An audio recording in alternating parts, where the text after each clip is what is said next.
எல்லாம் உனக்காக.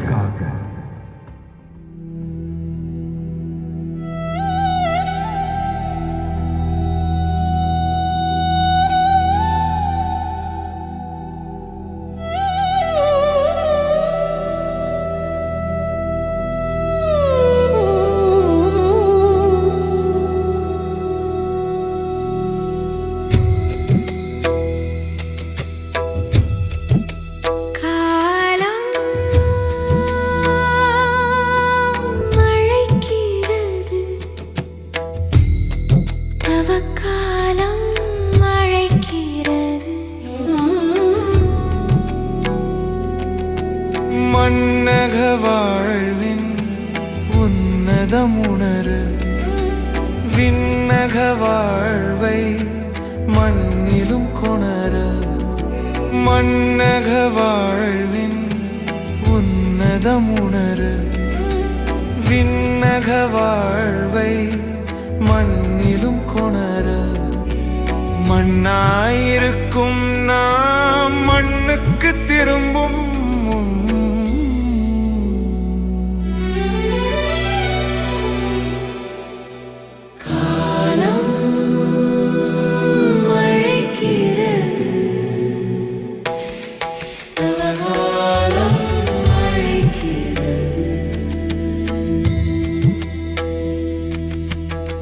இந்த ஓசனா என்கிற வார்த்தை வேதத்தில் நாம் 2 இடங்களில் முக்கியமாக நாம் காண முடிகிறது.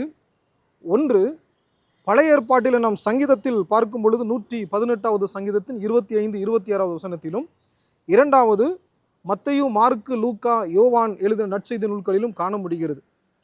இந்த சத்தம் அல்ல என்று சொன்ன இந்த வார்த்தை எந்த சூழ்நிலையில் கொடுக்கப்பட்டது என்று சொல்லி பார்க்கும் பொழுது, ஆண்டவராய் இயேசு கிறிஸ்து இந்த பூமிக்கு தான் வந்த நோக்கத்தை நிறைவேற்றும்படியாக அவர் எருசலேமுக்குள் பவனியாக செல்லுகிற வேளையில், அவர் கழுதையில் தன்னுடைய ராஜரீக தோற்றத்தை அவர் வெளிப்படுத்தும்படியாய் செல்லுகிற வேளையிலே அங்கு இருந்த எல்லா ஜனங்களும் அவரை பார்த்து ஓசனா ஓசனா என்று சொல்லி ஆர்ப்பரித்தார்கள் என்று வேதத்தில் வாசிக்கிறோம். இந்த ஓசனா என்று சொன்னால் அதற்கு எபிரேய அர்த்தம் சொல்லப்பட்டிருக்கிறது, இப்பொழுதே இரட்சியும் என்று சொல்லி, இப்பொழுதே எங்களை காப்பாற்றும் என்கிறதான ஒரு வல்லமையுள்ள எபிரேய வார்த்தையாய் இந்த வார்த்தை இருப்பதை நம்மால் காண முடிகிறது. இந்த ஓசனா என்று ஜனங்கள் எல்லாரும் ஆர்ப்பரித்ததற்கான ஒரு அர்த்தம் இருக்கிறது. அவர்களெல்லாம் சரீர ரீதியாகவும் ஆன்மீக ரீதியாகவும் மிகவும் வேதனையோடு கூட இருந்ததான காலகட்டங்கள். யார் எங்களை மீட்பார்கள், யார் எங்களை இந்த கஷ்டமான சூழ்நிலையிலிருந்து மீட்டெடுப்பார்கள் என்று சொல்லி எதிர்பார்த்து ஜனங்கள் காத்து கொண்டிருந்த வேளையில்தான் மேசியாவாக, இரட்சிக்கிறவராக ஆண்டவராய் இயேசு கிறிஸ்து எருசலேமுக்கு நேராக தன்னுடைய பவனியை கழுதை மேலாக அவர் ஆரம்பிக்கிறார்.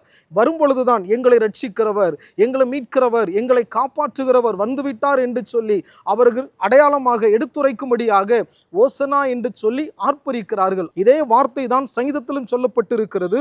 இங்கு சொல்லப்பட்ட இந்த ஓசனா என்கிற வார்த்தைக்கு அர்த்தமானது ரட்சிக்க வேண்டும், என்னை இப்பொழுதே ரட்சிக்க வேண்டும், எனக்கு ஒரு உதவி வேண்டும் என்கிறதான அர்த்தத்தை அது வெளிப்படுத்துகிறது. ஆனால் இந்த மத்தேயு, மார்க்கு, லூக்கா, யோவான் நற்செய்தி நூல்களிலே நாம் இந்த வார்த்தைகளை கேட்கும் பொழுது அதற்கு என்ன அர்த்தம் என்று சொன்னால், எங்களை ரட்சியும், அதாவது எங்களுடைய அடிமைத்தனத்திலிருந்து எங்களை ரட்சியும், நாங்கள் அடிமையாயிருக்கிறோம், நாங்கள் வேதனையில் இருக்கிறோம், எங்களை எப்படியாவது ரட்சிக்க வேண்டும் என்று சொல்லி ஓசனா என்று சொல்லி அவர்கள் அங்கு ஆர்ப்பரித்தார்கள் என்று வேதத்தில் வாசிக்கிறோம். அருமையான தேவனுடைய பிள்ளைகளே, ஆண்டவராக இயேசு கிறிஸ்து இந்த பூமிக்கு வந்ததற்கான ஒரே நோக்கம் வேதம் சொல்லுகிறது, மத்தேயுல வாசிக்கிறோம், அவர் இழந்து போனவைகளை தேடவும் ரட்சிக்கவும் வந்தார்.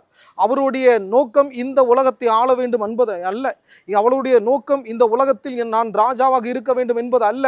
அவருடைய ஒரே நோக்கம் இந்த பூமியில் வாழ்ந்து கொண்டிருக்கிற அடிமைத்தனத்தில் இருக்கிற தன்னுடைய பிள்ளைகளை, தன்னுடைய ஜனங்களை மீட்டு நித்தியத்து நிகராய், பரலோகத்து நிகராய் நடத்த வேண்டும் என்கிற நோக்கத்தில் அவர் வந்தார். ஆனால் ஜனங்கள் புரிந்து கொண்டதோ, எனக்கு ஒரு ராஜா வருவார், அந்த ராஜா எங்களை இப்பொழுது இருக்கிற இந்த கஷ்டமான வாழ்க்கையிலிருந்து, இந்த பாவ வாழ்க்கையிலிருந்து மீட்டு நல்ல ஒரு ராஜ்யத்தை தருவார் என்று சொல்லி புரிந்து கொண்டுதான் ஓசனா ஓசனா என்று சொல்லி ஆர்ப்பரிக்கிறார்கள். ஆனால் ஆண்டவர் வந்ததான் நோக்கம் ஒன்றுதான் மக்களே, ஒன்று நாம் புரிந்து கொள்ள வேண்டும். அவருடைய ராஜ்யம் இந்த உலகத்திற்குரியது அல்ல, அவருடைய ஆளுமை இந்த உலகத்திற்குரியது அல்ல.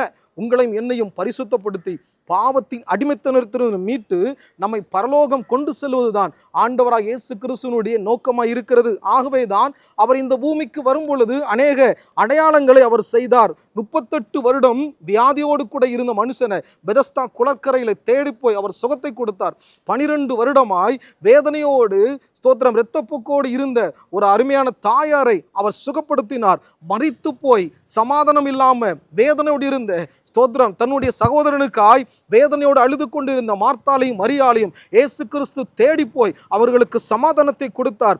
மறிக்கட்ட முடியாம சீஷர்கள் இருந்த பொழுது மீனை அனுப்பி அவர்களுக்கு உதவி செய்தார். வனாந்தரத்துல 2 மீனையும் 5 அப்பத்தையும் கொண்டு தன்னுடைய ஜனங்களுடைய அவங்க சரீரத்திற்குரிய தேவைகளை அவர் சந்தித்தார். பிசாசின் பிடியிலிருந்து அநேக ஜனங்களை மீட்டெடுத்தார். அது மாத்திரமல்ல, நோயிலிருந்து விடுதலை, அநேக பேருக்கு பாடுகளிலிருந்து விடுதலை, மனதளவில் பாதிக்கப்பட்டிருந்தவர்களை அவர் விடுவித்தார். இந்த ரட்சிப்பை கொடுக்கும்படியாக தான் இயேசு கிறிஸ்து இந்த பூமியில வந்தார் மக்களே. ஆனால் இந்த ஜனங்கள் தவறாக புரிந்து கொண்டு எனக்கு ஒரு ராஜா வருகிறார், அவர் இந்த உலகத்தினுடைய பாடுகளிலிருந்து மீட்பார் என்று சொல்லி ஓசனா ஓசனா என்று சொல்லி ஆர்ப்பரித்து அவரை ஸ்தோத்திரம் அந்த இடத்துல கனப்படுத்தினதை நாம் காண முடிகிறது. இதே ஓசனா என்கிற வார்த்தை தான் இவர் எனக்கு ராஜாவா இல்ல, இவர் என்னை மீட்க மாட்டார் என்று சொல்லி இந்த பூமிக்குரியதை நினைத்தபடியினால் அடுத்த ஒரு வாரம் கழிந்து அந்த வாய்தான் சொல்லுகிறது, இவனை கல்லறையில் இவனை சிலுவையில் அறையும் என்று சொல்லி இந்த வார்த்தை வெளிப்பட்டது. மக்களே, இன்னைக்கு நாம எந்த இடத்துல இருந்து கொண்டு இருக்கிறோம்? ஓசனா என்று சொல்லி என்னை ரட்சிக்கிறவர் என்னை ரட்சிக்க வருவார் என்கிற அந்த நம்பிக்கையில இருக்க போறோமா? இல்லைன்னா இந்த உலகத்திற்குரிய பணம், காரு, காசு, வீடு, இந்த உலக பிரகாரமான எல்லாம் எனக்கு தரும்படி அவர் வந்து ஆளுகை செய்வார், அந்த ராஜ்யத்துல நான் சந்தோஷமா இருப்பேன் என்று சொல்லி என்கிற எண்ணத்தில் இருந்து கொண்டிருக்கிறீர்களோ?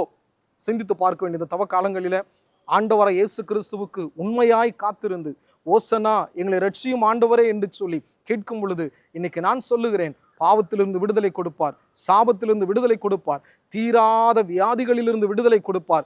நிறைய பேர் இன்னைக்கு பலவீனத்தில் பாடுகளோடு இருக்கிறீர்கள். பலவிதமான நோய்க்கட்டுகள், பலவிதமான பாடுகளில் வாழ்ந்து கொண்டிருக்கிற தேவ பிள்ளையை, குடும்பத்தில் பிரிவினை, குடும்பத்தில் சந்தோஷம் இல்லை, நல்ல வேலை இல்லை, நல்ல படிப்பு இல்லை, வாழ்ந்து கொண்டிருக்கிறீர்களோ?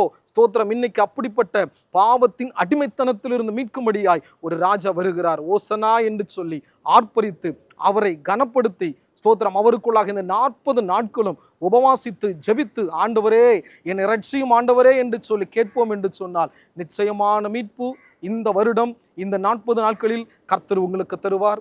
உங்க குடும்பங்களை வாழ வைப்பார், உங்க பிள்ளைகளை ஆசீர்வதிப்பார். நீங்க விரும்புகிற அநேக நன்மைகள் இந்த உலகத்திற்குரியது மாத்திரமல்ல, அந்த உலகத்திற்குரியது தருவார். வேதம் சொல்லுகிறது, முதலாவது தேவனுடைய ராஜ்யத்தையும் நீதியும் தேடுங்கள், அப்பொழுது இவைகள் எல்லாம் கூட கொடுக்கப்படும். இப்பொழுதே காலம், இதுவே சமயம்.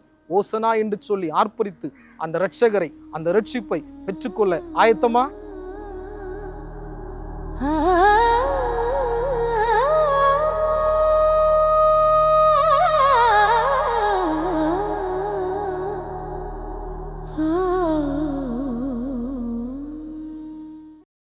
மனதை திறப்போமா, மௌனம் களைவோமா, மனதை திறப்போமா, மௌனம் களைவோம்.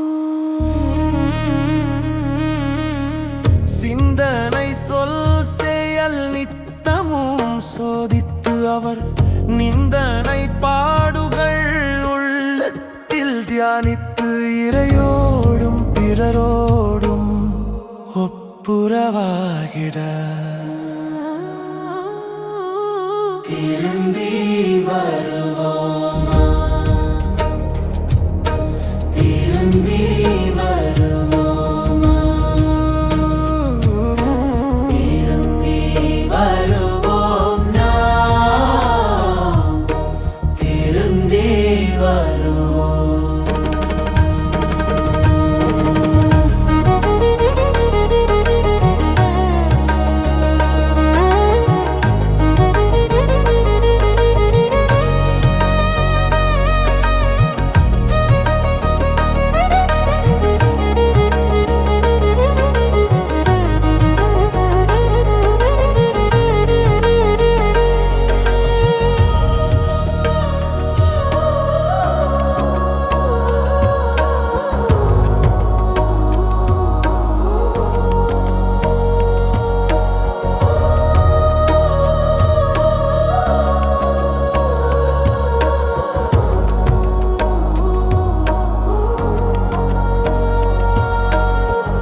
எல்லாம் உனக்காக